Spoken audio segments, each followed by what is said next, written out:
Bom, então essa apresentação aqui vai falar sobre práticas para arquitetura ágil, né? Arquitetura e agilidade são duas coisas que muitas vezes não andam juntas, né? A gente hoje não tem aí um padrão, né? Não tem aí um consenso na comunidade de como proceder em relação à arquitetura para o desenvolvimento ágil. Tá? Então eu vou começar falando um pouquinho aqui de mim, que não sei se todos aí me conhecem, tá? Meu nome é Eduardo Guerra, tá? E o meu Twitter, quem quiser entrar lá ver as besteiras que eu falo, tá? Eu tenho 2 livros publicados, um sobre padrões de projeto, outro sobre a parte de reflexão e anotações aí de metaprogramação, tá? Hoje em dia eu sou pesquisador aqui no INPE, tá? Atuo na parte de engenharia de software, tá? No LAC, tá? É uma coisa que eu estou fazendo que talvez algumas pessoas aí me conheçam por isso. Eu sou instrutor do curso que está sendo feito pelo ITA, mas o Coursera já está no 3º curso. Os primeiros cursos já tiveram várias turmas, mais de 20 mil pessoas já passaram por lá para assistir aula, tá? E é um curso aí que é o desenvolvimento ágil com Java, né? E ele envolve tanto a parte de desenvolvimento ágil quanto a parte de design de software, tá? Bom, hoje em dia a gente fica aí, digamos assim, bombardeado com uma quantidade grande aí de tecnologias, né? Coisas que estão na moda, né? Que é o hype da tecnologia, né? Então, por exemplo, uma coisa que está na moda aqui, o Internet of Things, né? Que hoje você tem internet em tudo, na sua casa, né? As coisas se comunicam, né?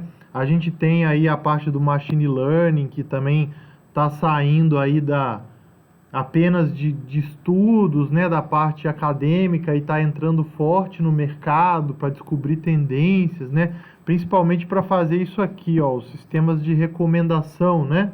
Então, por exemplo, a gente tem cases aí famosos hoje, como por exemplo a Amazon, né, quando você entra lá, eles conseguem exatamente te mostrar a propaganda daquilo que você realmente quer comprar, né, dá até raiva, né. O Netflix, né, que também tem um sistema de recomendação de filmes, eu não sei se todo mundo sabe disso, né?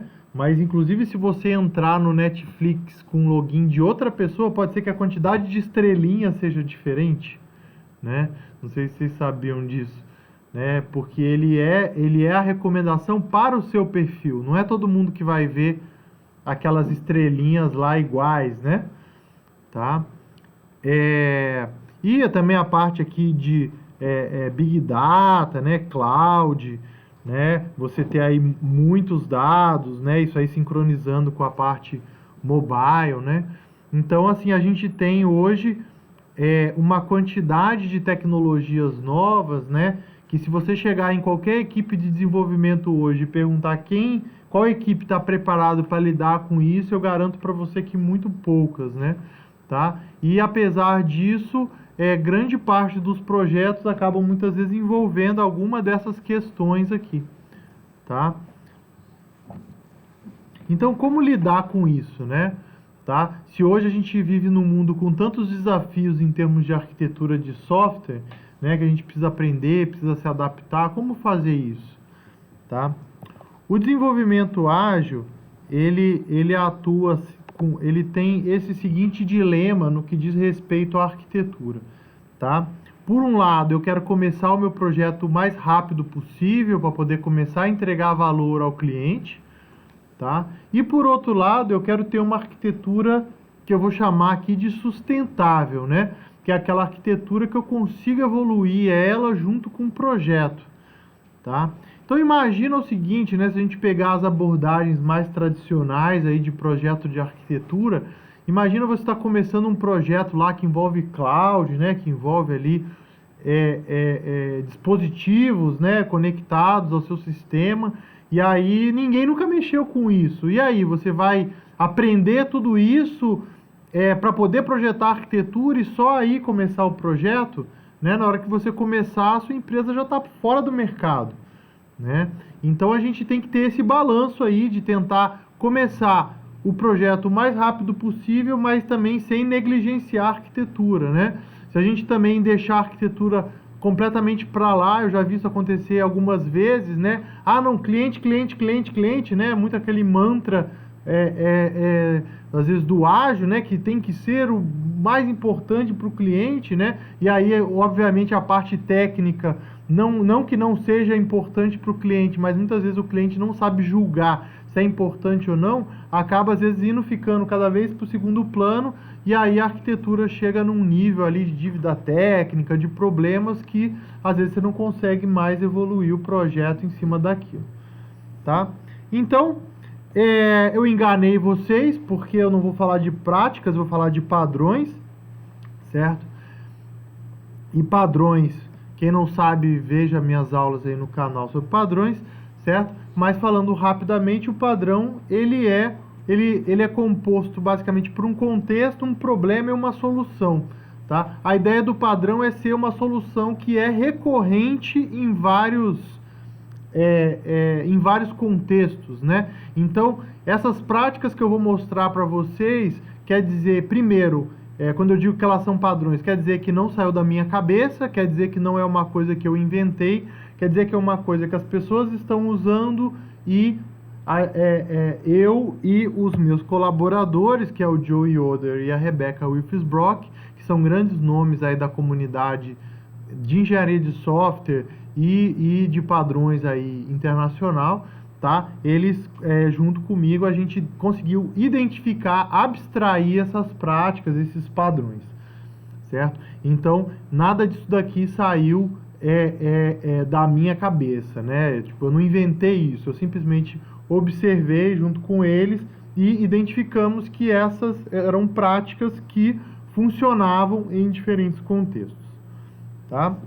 Então eu vou começar aqui falando de práticas para a gente aplicar antes da primeira iteração, tá? Então,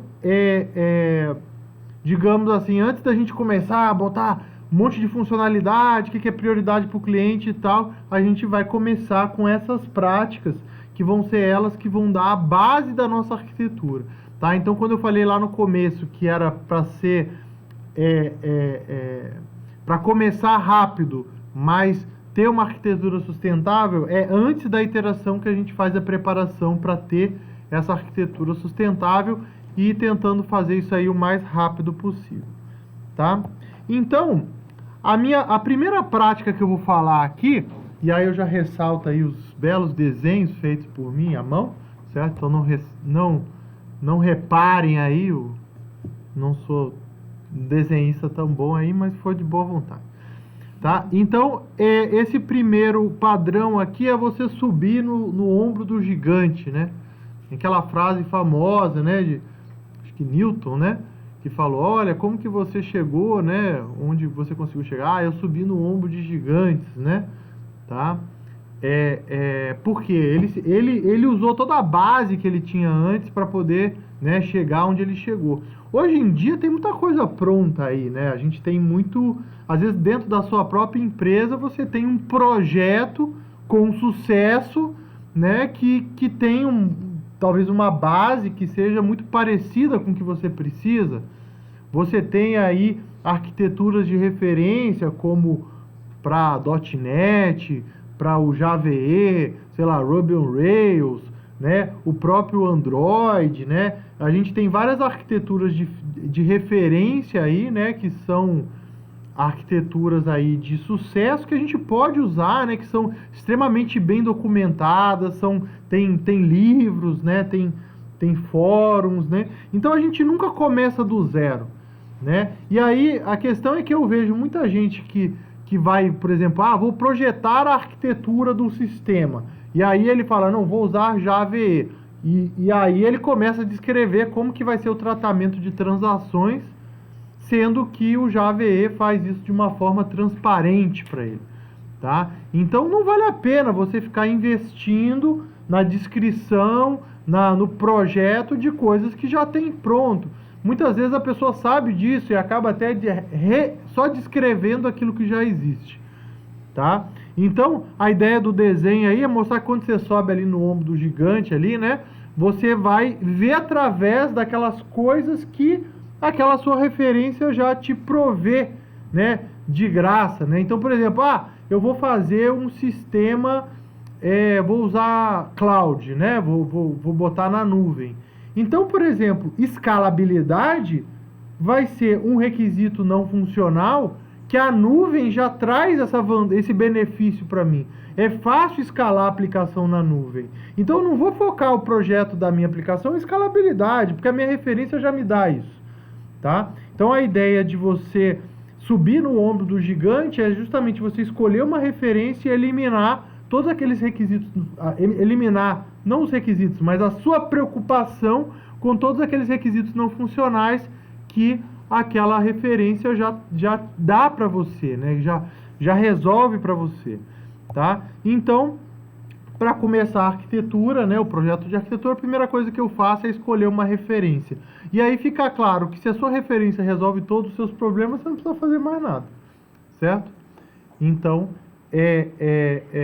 uma vez eu lembro que eu estava discutindo arquitetura, né, em projeto ágil, cara, não, mas a gente não se preocupa com isso, a gente faz só o Scrum lá e tal. Eu falei, mas como é que é o seu projeto? A gente faz em Ruby on Rails, né? Eu falei, mas tem alguma coisa diferente? Não, é o Ruby on Rails puro. Vocês já tinham feito algum projeto parecido? Já, igualzinho. Lógico, aí também não precisa preocupar com a arquitetura, né? Já está tudo pronto, né? O que você já tem, sua equipe já tem experiência naquilo, não precisa se preocupar muito. Agora, a questão é que esse não é o caso da grande maioria dos projetos hoje, tá? Achar onde está doendo, né? Tá? Então, já digo aí que o Leão deu bastante trabalho para desenhar, tive que apagar várias vezes. Né? Podem rir alto aí, né? Porque aí no YouTube a galera fica igual o programa do Chaves, né? E o cara faz qualquer coisa, parece aqueles risos, né? Tá? Então, por exemplo, eu falo assim, a minha referência lá já resolve aqui, por exemplo, o projeto, a parte de login, né? Já tem aqui a segurança, né? As transações são um pouco lentas, né? Mais robustas, né? De repente, para mim, não está doendo aquilo ali, né? Mas, por exemplo, a questão da escalabilidade aqui, ó, talvez aquela referência não resolva totalmente, né? Talvez a parte aqui do networking, né, a forma que as aplicações vão se comunicar em rede, de repente o protocolo que ele provê lá já não vai ser, não vai servir para mim, porque eu tenho alguma necessidade específica, ou de repente até tenho que me comunicar com algum outro dispositivo, né? Às vezes pode não ser. Então, depois que você definiu a referência, o próximo passo é você encontrar aquelas coisas que a referência não resolve para você. É você achar ali onde está doendo, tá?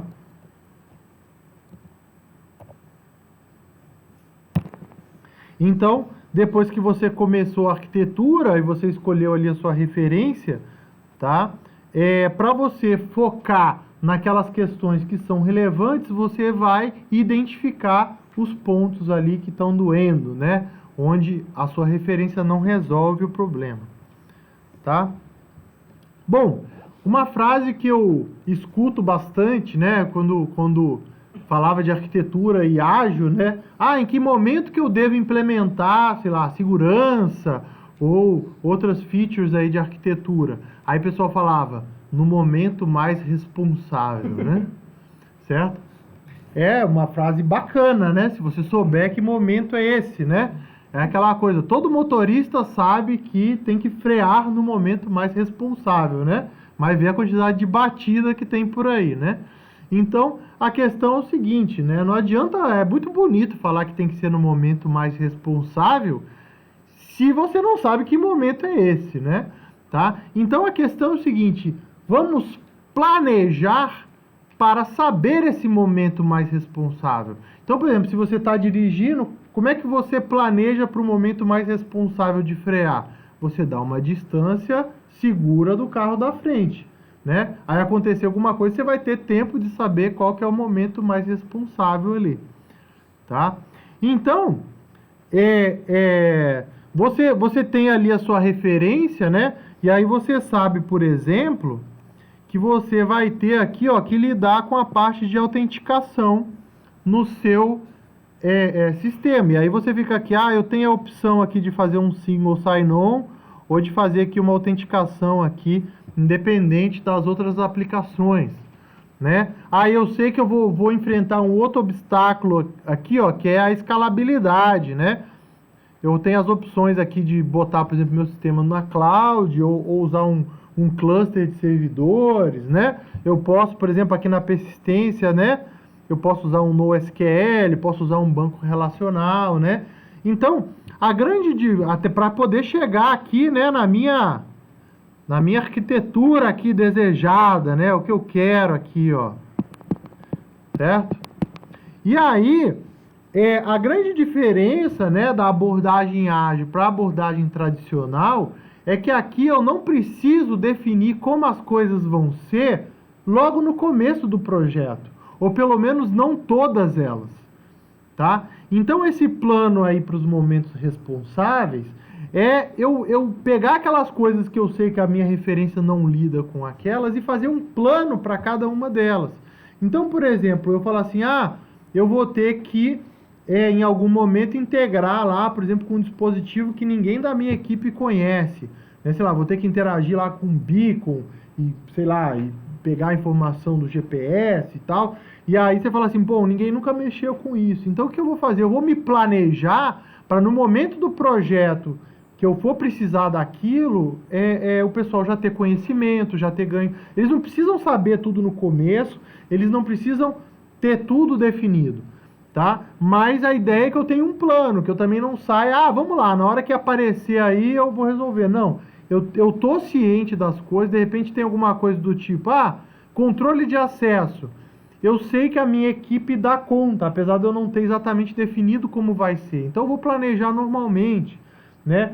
Essa parte aqui tem uma coisa aqui que a minha equipe sabe mexer, mas eu preciso fazer um benchmarking porque é uma questão crítica, então eu vou definir isso durante o projeto. E aí, obviamente, se você deixa alguma coisa para depois, é bom que na sua arquitetura você consiga isolar bem aquela questão do resto, né? Então envolve tanto essa questão de você saber como é a sua equipe, que conhecimento que está faltando, né? Que tipo de resposta você não tem ainda, né? Até mesmo você usar recursos técnicos de design de software mesmo para conseguir desacoplar as coisas e permitir que a arquitetura possa evoluir, tá? Eu chamo a atenção aqui para esse bichinho aqui, ó, a performance, né? Tá? Apesar de eu ter o meu caminho ali, eu saber por onde vai passar, tem coisas que pode ser que apareçam a qualquer momento no meio do caminho. É o caso desse bicho aí. Pode ser, inclusive, que ele nem apareça, tá? Então, o que eu vou fazer? Eu vou caçar o bicho? Já que uma hora pode ser que ele apareça, eu vou atrás dele. Aí você vai atrás dele, perde tanto tempo indo atrás dele, você perdeu o seu caminho, né? O que você faria ali, o bicho ali? Bota um cara vigiando de noite, né? Fica atento. Arruma umas lanças lá pra galera, né? Pra se proteger quando o bicho aparecer. Então, não quer dizer o fato de que você não vai caçar o bicho, que você também não vai estar preparado para o momento que ele aparecer, né? Então, por exemplo, otimização prematura é uma das maiores falhas aí em termos de arquitetura. Você querer fazer o sistema ultra rápido logo do começo, sem medir nada, né? Querer ali otimizar tudo, né? Ainda mais hoje em dia que tem tanto compilador, tanta plataforma que já otimiza as coisas. Às vezes a sua otimização não vai deixar que a plataforma ou o compilador otimize e vai ficar pior, né? Certo? Então, mas também não é porque a gente não vai pegar o desempenho e vai lidar com ele logo no começo, que a gente vai ignorar ele completamente. A gente, de repente, vai colocar alguma coisa para medir, a gente vai deixar aqueles buraquinhos abertos na arquitetura para a gente, por exemplo, botar um cache se a gente precisar, né? Para mexer, sei lá, na indexação do banco, no tipo de consulta. Então, assim, a gente tem que ter um plano para tudo que pode pegar, né?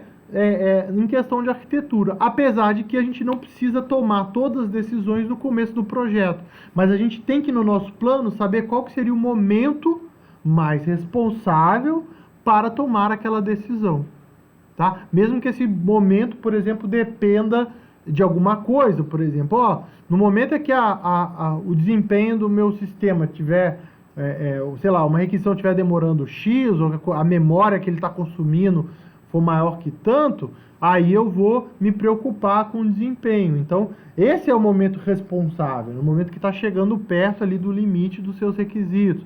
Então, por aí vai, né? Você vai lidando com isso daí, tá? Então, depois que você achou ali onde está doendo, né? Você vai lá e vai estar preparado, para você estar preparado para lidar com as questões críticas da arquitetura, você vai fazer um plano para cada uma delas. Tá? Tracer Bullet, tá? Acredito aí que todo mundo já tenha jogado Angry Birds, certo? Quem não jogou, talvez saiba pelo menos o que é. Se você nunca ouviu falar em Angry Birds, ou, né, você não está nesse mundo, ou está fazendo aí, sei lá, um doutorado, alguma coisa assim, certo? Então, certo? E se você está fazendo doutorado, não baixe, tá? Certo? Nem o Pokémon também, não faça isso. Né? Espere terminar. Então, o que acontece? Como é que é quando a gente está jogando Angry Birds? Você vai e joga o passarinho para ver onde ele vai, né? Aí, às vezes, ele vai muito lá para cima, né? E voltou. Esqueci de ativar a minha canetinha aqui. Tá? Às vezes ele vai lá para cima, né? Aí você fala, opa, preciso jogar um pouco mais para baixo. Às vezes ele vem aqui e bate aqui, né? Opa, preciso aumentar um pouco o ângulo aqui, ou aumentar a força e tal, né? Tá? Então, o que é isso? Ele deixa aquele rastrozinho, né, que você vai usando como a referência. Às vezes você até acerta, né? Mas você tem que acertar de novo. E aí você usa aquele rastrozinho anterior dele como referência para o seu próximo tiro, né? Então, o que é o Tracer Bullet? Tá? O Tracer Bullet é aquele momento em que você vai definir como é a arquitetura de baixo nível do seu sistema, né? Aí fala assim, tá bom, Guerra, muito bonito fazer o plano, descobrir ali o que tem, mas e aí, na hora que o cara botou lá que vai usar o banco NoSQL, tal, com um framework de não sei o que, não sei da onde, na cloud do não sei quem, e aí na hora de botar esse negócio junto não funciona nem a pau, né? Ou você tem que fazer certas adaptações. Então, assim, isso aqui parte do princípio que você integrar as coisas na sua arquitetura, ainda mais para ficar testável e etc., não é trivial, tá? Nem um pouco. E o que é o Tracer Bullet? É onde você está tentando aqui, ó, e às vezes você vai errar, às vezes você vai fazer uma coisa talvez muito mais sofisticada do que o necessário, né? Eu mesmo, por exemplo, estava orientando aí uma arquitetura de um sistema há pouco tempo, e aí tinha uma camada que não fazia absolutamente nada. Eu falei, o que essa camada está fazendo aí? Ah, não, pode ser que apareça no dia que aparecer, você coloca. Mas enquanto não aparece, não vamos deixar uma classe que recebe aqui uma chamada e passa para outra simplesmente, né? Principalmente por ser um cara que eu vou ter que criar em todas as funcionalidades, tá? Então é o caso ali do cara ter atirado muito para cima. No começo do projeto a gente sabia isso? Não. Quando ele falou que ia criar aquela camada, para mim fez todo sentido, até o momento de ver que aquele código estava praticamente vazio, tá?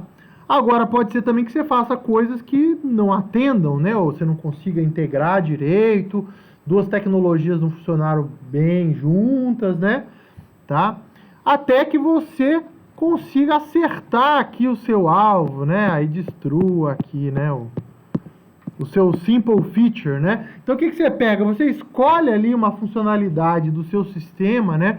De preferência uma funcionalidade que seja, olha, esse nome é bacana, hein? Pra vocês guardarem aí que seja arquiteturalmente relevante, né? Ou seja, que consiga ter uma cobertura daquelas coisas da arquitetura que você quer definir agora. Ah, e como é que eu sei que eu quero definir agora? Pelo seu plano, certo? Você não viu lá o que era crítico? De repente você vai falar assim, ó, isso aqui é crítico, eu tenho que resolver no começo do projeto. O que você vai fazer? Vai pegar uma feature que tenha aquele elemento, né? Vamos supor que seja lá, é crítico para mim definir como que vai ser, sei lá, processamento assíncrono dentro da minha arquitetura. Então escolho uma funcionalidade, de preferência mais simples possível, mas que tenha aquela questão do processamento assíncrono para você poder exercitar aqui no seu Tracer Bullet, tá? Então, note que esse passarinho ele tá com um foguinho ali, né, no rabo, né, certo? E aí ele tá deixando ali a fumacinha ali para trás como referência, né? Então, quando você está fazendo o Tracer Bullet, você não só está implementando uma funcionalidade, mas você está fazendo a funcionalidade que todo mundo vai copiar. Como é que acessa o banco de dados assim, assado? O cara vai lá e vai olhar aquela funcionalidade. Como é que o cara integrou aqui o componente web e tal com o controle? Vai olhar a sua funcionalidade, tá? Então a ideia do Tracer Bullet é ser, digamos assim, essa referência para o resto do sistema, tá? Então, voltando ali naquele diagramazinho, né? Quando eu escolho ali a minha referência, né? Para definir a minha arquitetura de baixo nível, ou seja, como as coisas vão funcionar, eu vou fazer o meu Tracer Bullet, tá? E aí uma coisa interessante é que muita gente pega e aí, na hora de definir a arquitetura de baixo nível, o cara faz o quê? Um belo documento, né? Que aceita qualquer coisa, né? Papel aceita qualquer coisa. E aí na hora de ir lá e fazer mesmo, aí o desenvolvedor começa a iteração, vamos lá, vamos fazer, pega ali, né, como é que tem que fazer assim, assado, pum, na hora que bota dá tudo errado, não fica legal, né? Então a melhor forma de você definir uma arquitetura de baixo nível é com código, tá? Então é assim que a gente vai definir. O desenvolvedor não sabe ler código? Às vezes até melhor do que português, né? Certo? A gente, eita, né? O código é uma beleza, os comentários do cara, falta um monte de acento, vírgula, né? Complicado. Então, vamos escrever na linguagem que o cara vai entender, que é o próprio código, né? É aquela coisa que eu costumo dizer, né? Como é que isso funciona? O que você vai fazer? Não quero ler um documento que explica como funciona? Lógico que não, você quer um exemplo de código, né? Certo? Não é isso que você procura? Quero dar Ctrl+C e rodar ali e funcionar. Então, basicamente, você vai ter... O Tracer Bullet é um exemplão de como que a sua arquitetura funciona. Tá? Obviamente, podem surgir novas necessidades no meio do projeto, onde você pode, no meio, estar criando outros Tracer Bullets. Tá? E o Tracer Bullet, ele pode guiar ali a escolha dos planos, né? Ou seja...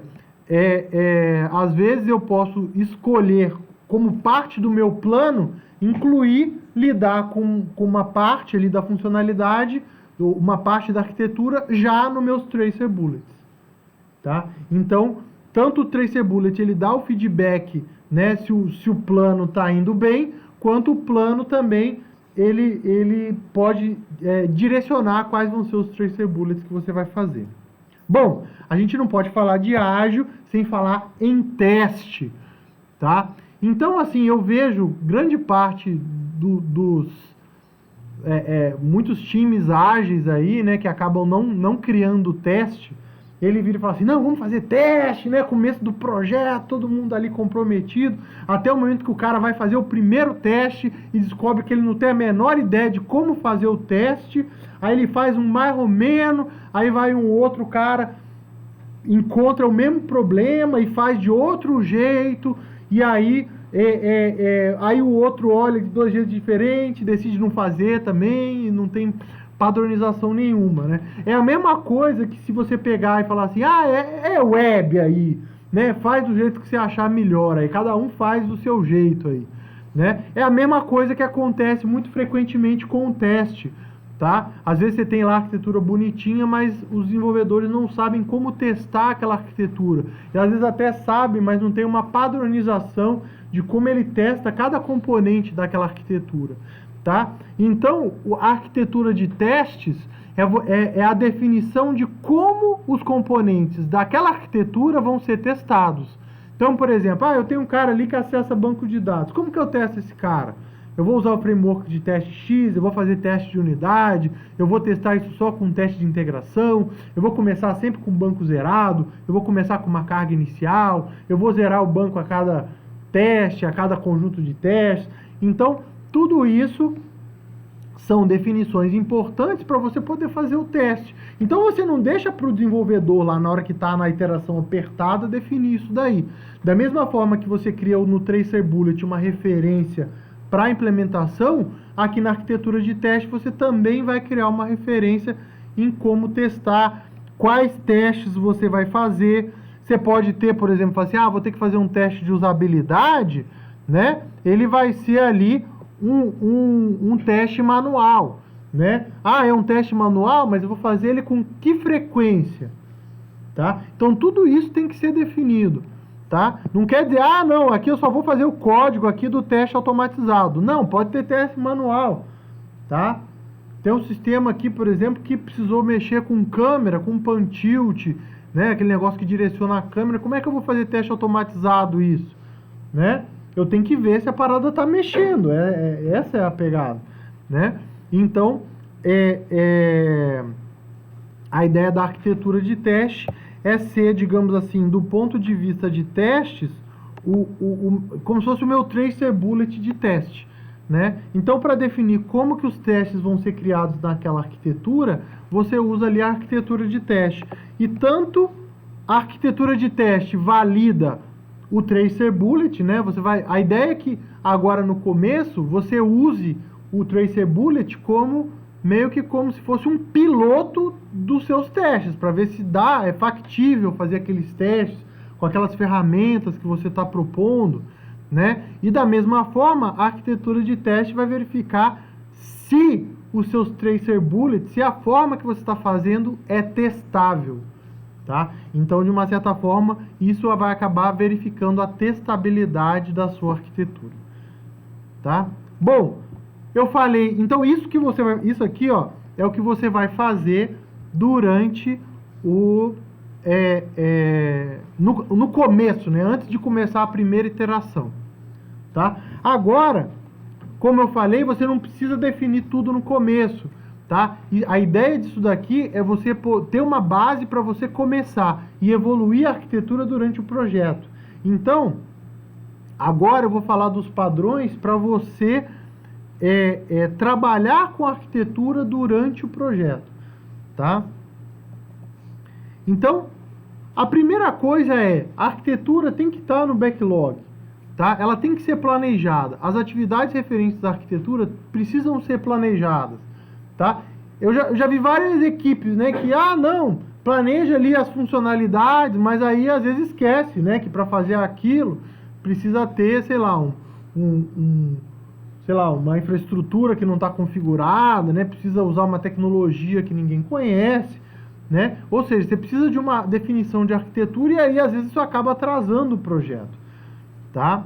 Então, eu já vi várias abordagens aqui para como incluir a parte de arquitetura no backlog. Se você tem um cliente que ou é técnico ou escuta as pessoas técnicas, né? De repente você pode colocar as tarefas das funcionalidades misturadas com as da arquitetura. Por outro lado, se você tem um cliente que entende a importância da arquitetura, mas na hora de fazer o planejamento ele briga porque ele não quer que fazer a replicação do banco de dados tenha prioridade na funcionalidade dele, uma abordagem é você fazer ali um backlog separado de arquitetura. E aí, por exemplo, você ter, vamos supor, se você teria 200 horas na iteração, você fala assim, 160 é funcional e 40 são para o backlog de arquitetura. Então, assim o cliente não dá pitaco, né? E vai sempre ter um espaço ali para se evoluir a arquitetura, tá? Ah, sim, e aí uma outra abordagem é você esconder do cliente as tarefas de arquitetura no meio das funcionalidades, né? Então, por exemplo, isso aí quando o cliente não tem essa compreensão, você fala assim, ok, para fazer essa funcionalidade é muito tempo. Por quê? Ah, porque eu vou aproveitar para fazer, sei lá, a parte de controle de acesso, que por acaso não serve só para essa funcionalidade, mas para o sistema inteiro, mas eu vou aproveitar essa funcionalidade para já fazer essa parte, né? Então você vai embutindo ali nas funcionalidades que você vai fazendo para o cliente aquelas funcionalidades da arquitetura, as tarefas relacionadas à arquitetura, tá?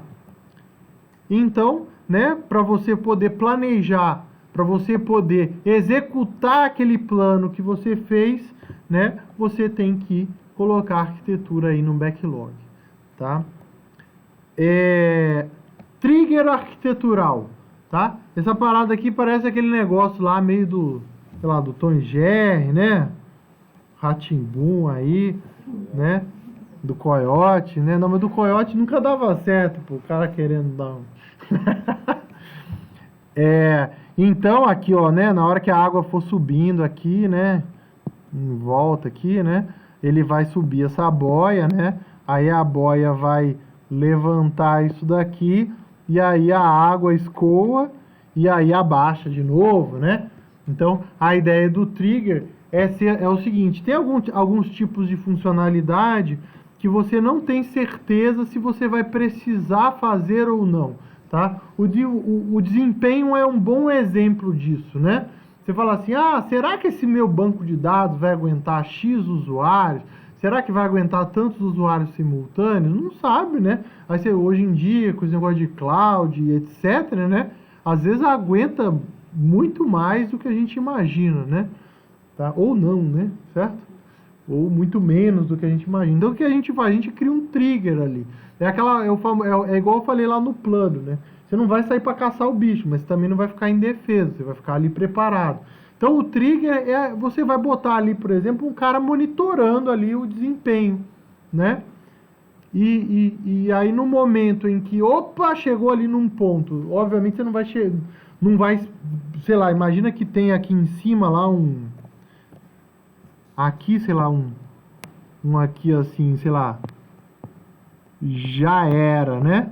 Certo? Você não vai esperar chegar no nível já era, né? Você também não vai esperar ficar muito ruim. Você vai, começou a chegar perto do ruim ali, eu vou já fazer alguma coisa, né?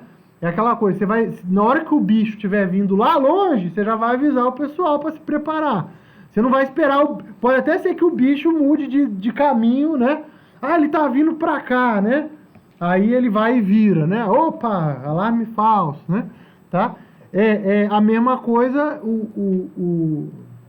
mas você está preparado, você vai esperar o bicho estar em cima do pessoal para poder começar a se preparar. Então, na hora que estiver ficando ruim, né, você vai falar assim, agora eu preciso fazer alguma coisa em relação a isso. E o desempenho é o exemplo mais imediato, mas pode até ser, eu precisaria aqui fazer uma modelagem ou deixar essa parte mais flexível.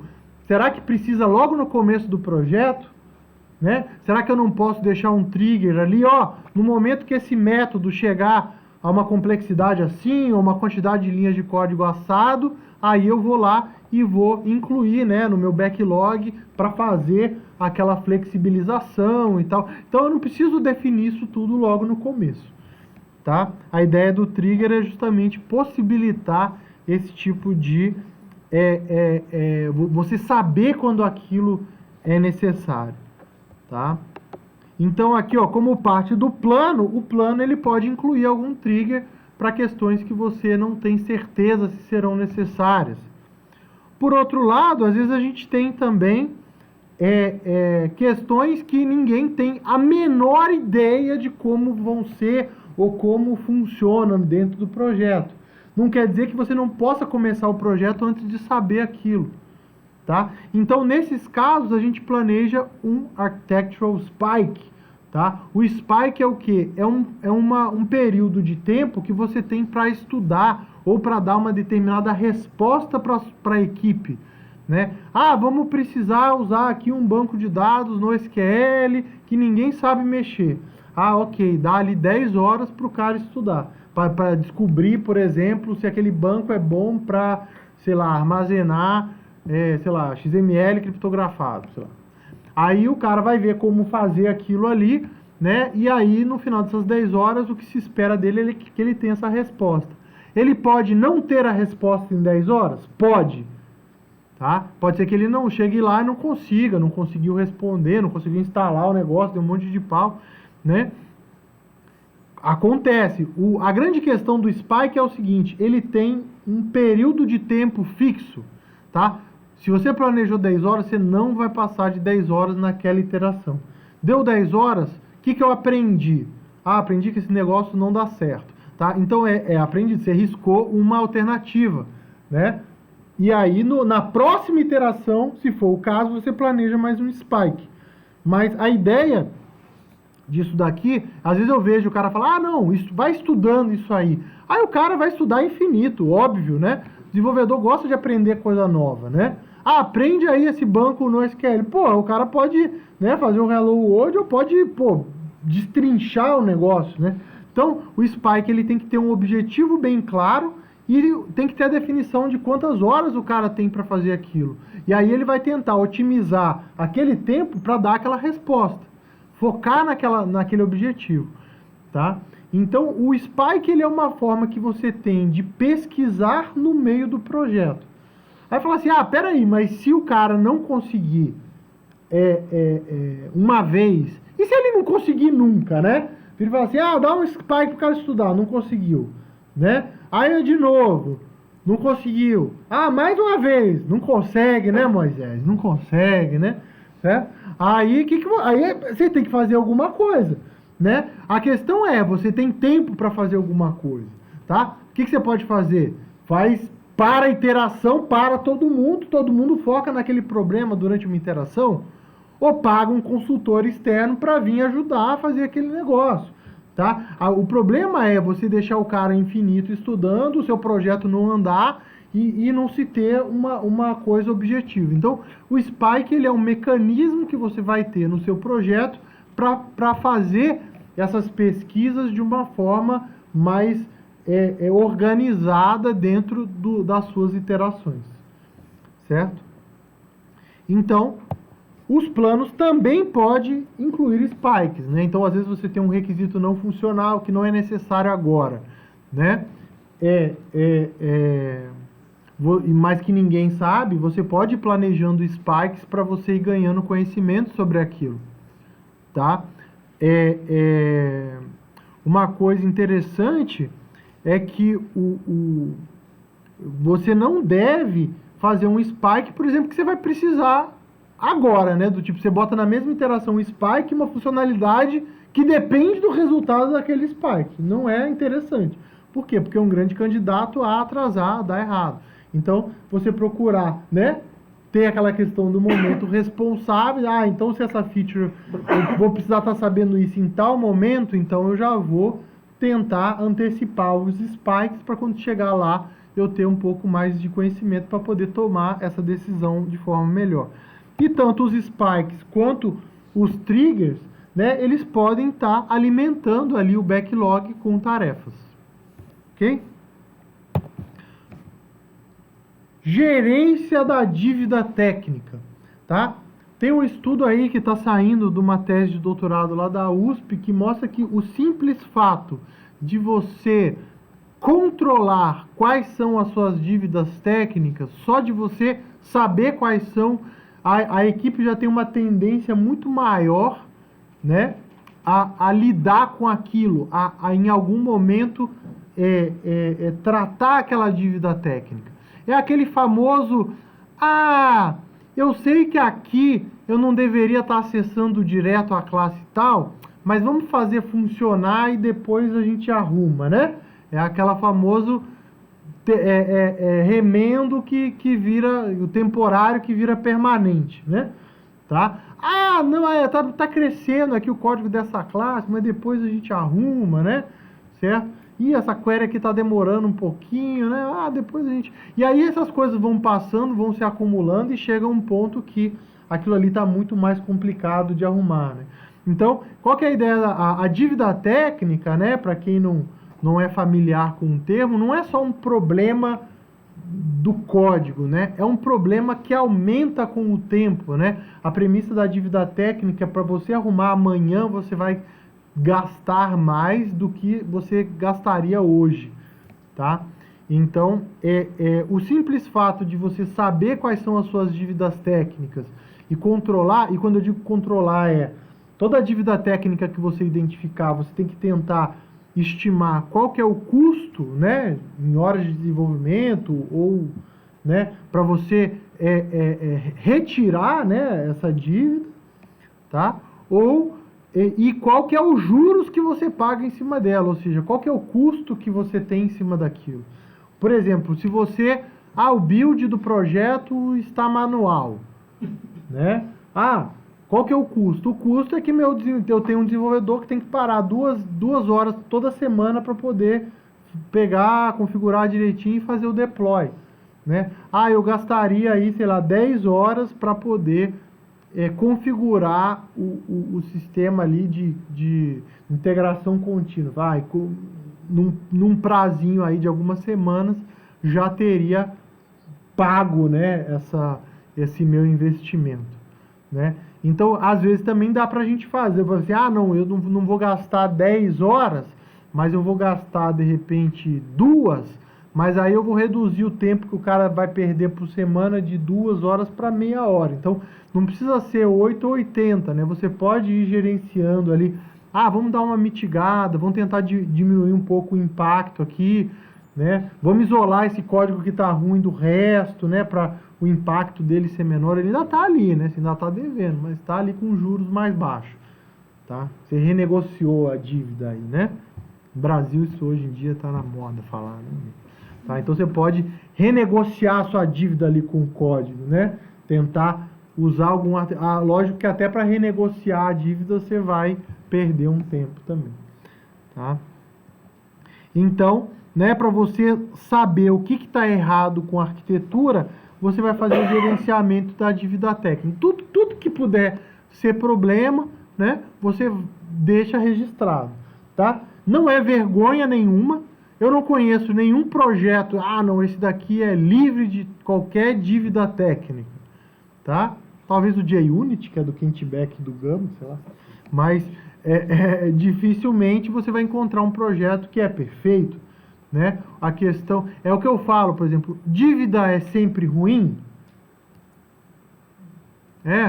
Não necessariamente, né? Sem dívida eu não compraria meu apartamento, né? Certo? Então, mas o problema é o quê? Você perdeu o controle da dívida, tá? Então, enquanto elas estão ali, você está controlando, você está ciente ali das decisões, de que você está tendo que gastar para aquela dívida ali, não tem problema, tá? E a gerência da dívida técnica, com certeza vai também adicionar algumas tarefinhas ali no backlog, né? Então, se a equipe falar, tá na hora da gente resolver esse problema aqui, vai lá para o backlog, quer dizer que tem que resolver tudo na hora? Não, né? Mas vai entrar na priorização ali junto com o resto ali do sistema, tá? Assim como o trigger também, né? Por exemplo, achei ali um problema de desempenho. Não preciso resolver ele agora, ele vai para o backlog, né? Ele vai ficar ali até o momento que ele for prioridade em relação às outras questões, tá? Não vou resolver ele agora? Vai para a dívida técnica também, para todo dia o cara chegar e ver na parede lá que ele né, não tem um negócio que não está muito legal. Não esquece, não. Inspeção contínua, tá?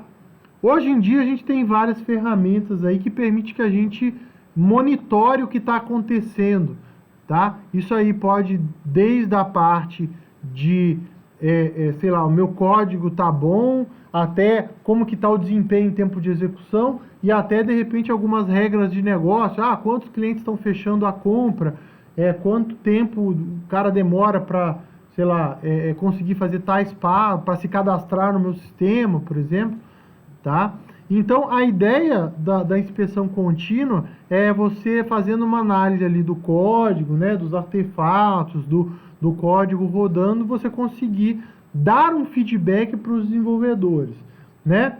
Talvez vocês já tenham ouvido falar no Sonar, né, uma ferramenta famosa aí que faz isso, que infelizmente é muito mal utilizada. Por quê? Porque o cara bota ali um monte de gráfico colorido, bonito, né, e simplesmente ele é só um gráfico colorido que o cara não usa aquilo para absolutamente nada, né? Lá, que legal, ó, a cobertura é tanto. Beleza, você vai fazer alguma coisa a respeito? Você está monitorando? Não, só é bonitinho ali, né? Tem um sitezinho, o cara configurou lá.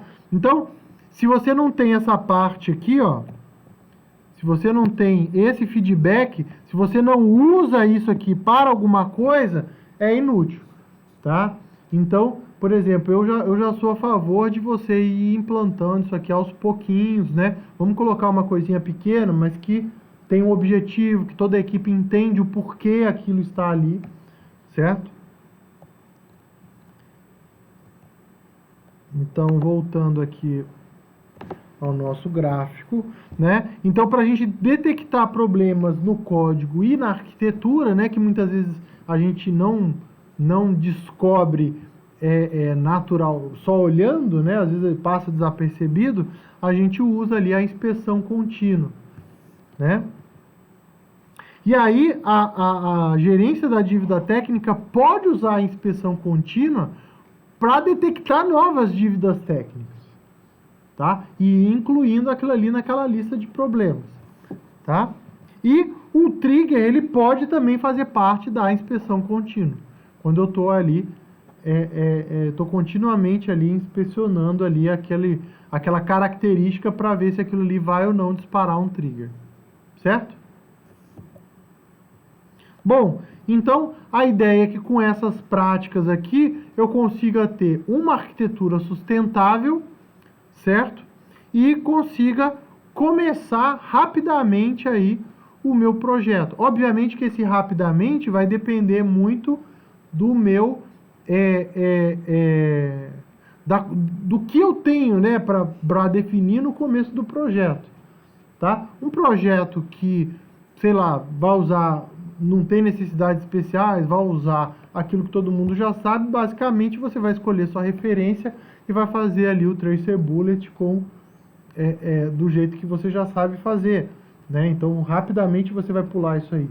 Agora, se você tem vários desafios de arquitetura, principalmente que precisam ser definidos no começo do projeto, pode não ser tão rápido assim, mas aí pelo menos você tem, assim, o não ser rápido, né? Fala assim, não, estou mais lento. O estar mais lento às vezes é uma ilusão, porque você, de repente, já ia começar a sua interação sem um monte de coisa definida, você não ia conseguir andar para frente, tá?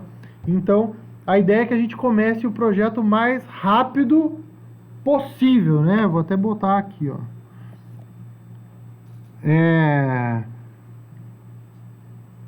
Seria, sei lá, as fast as possible, né?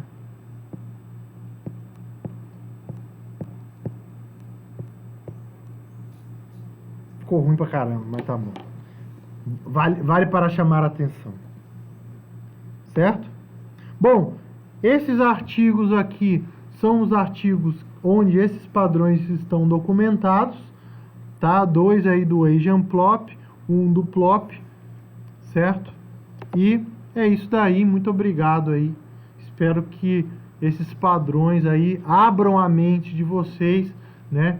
Para ir uma outra abordagem de como lidar aí com a arquitetura de software.